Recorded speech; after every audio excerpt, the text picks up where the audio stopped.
Hello साथीहरु, आज म तपाईहरुलाई क्यानन 303 को कार्टेसिङ रिफिल गर्न सिकाउँदै छु। सो यो भिडियो स्किप नगरिकन हेर्दिनु होला है त।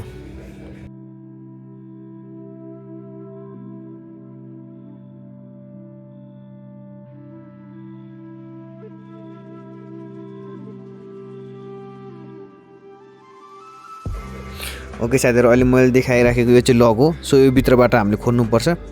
भित्रबाट ठेलेसी यो आफै बाहिर आउँछ। सो दुवै साइडमा हुन्छ, हामीले दुवै साइडमा हेरेर राम्रोसँग पुल गर्नुपर्छ भित्रबाट। सो अलिअलि निस्केपछि हामीले पेन्चेसले समातेर तान्नुपर्छ। सो 303 को लक चाहिँ यो है साथीहरु। अर्को 337 र 325 को भन्दा अलि डिफरेन्ट छ। सो भिडियोमा देखाए जस्तै गर्नु होला है त। ओके, दुईटा लक निकालिसकेपछि तपाईको एउटा साइडमा एउटा तार देखिन्छ, एउटा स्प्रिङ, त्यो चाहिँ एकदमै इम्पोर्टेन्ट हुन्छ साथीहरु। यो चाहिँ हराउनु हुने, यो हरायो भने तपाईको एक साइडको प्रिन्ट आउँदैन। सो त्यसलाई चाहिँ केयरफुली साइड निकालेर राख्नुपर्छ। र हामीले यो वेस्टेज वाइपर ब्लेड खोलेर चाहिँ यो मुनि भएको वेस्टेजहरु चाहिँ फ्यान्नु एकदमै जरुरी हुन्छ। सो यो यसमा धेरै जम्मा भयो भने हाम्रो प्रिन्ट राम्रो आउँदैन। सो वेस्टेज फ्याक्ने, यो पीसीआर ब्लेड सफा गर्ने र ड्रम सफा गर्ने चाहिँ सबै सेम प्रोसेसै हो। क्यानन 337 र 325 को पनि सबैको उस्तै रहन्छ। सो यो भिडियो हेरेर तपाईहरु पनि त्यस्तै गर्नु होला है त।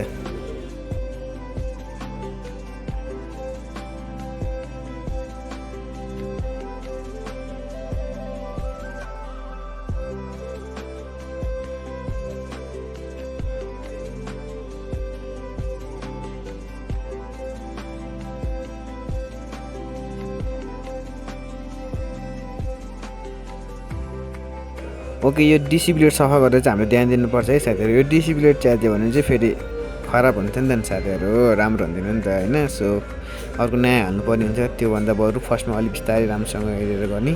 सो मैले डीसी ब्लेड पनि फिट गरिसकेँ र यो म्याग्नेट रड यसलाई चाहिँ अलिकति तताउनु पर्छ है साथीहरु। मैले अस्ति नै यो भन्दा अगाडिको भिडियो पनि भनेको थिएँ, यसलाई चाहिँ राम्रोसँग तताउनु पर्छ। यो तताएपछि हाम्रो 75% चाहिँ हामीले रिफिल गरेपछि राम्रो आउने चान्स हुन्छ।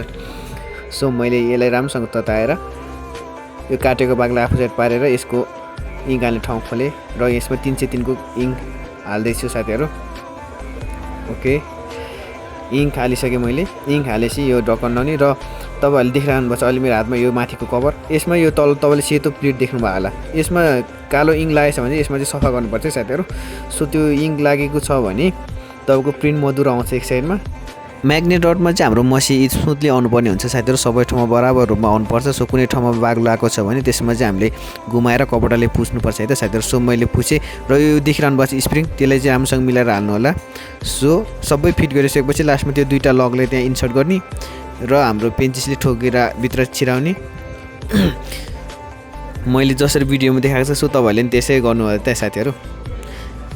ओके, मैले लग हालिसकेँ। ल लास्टमा कभर हालेँ।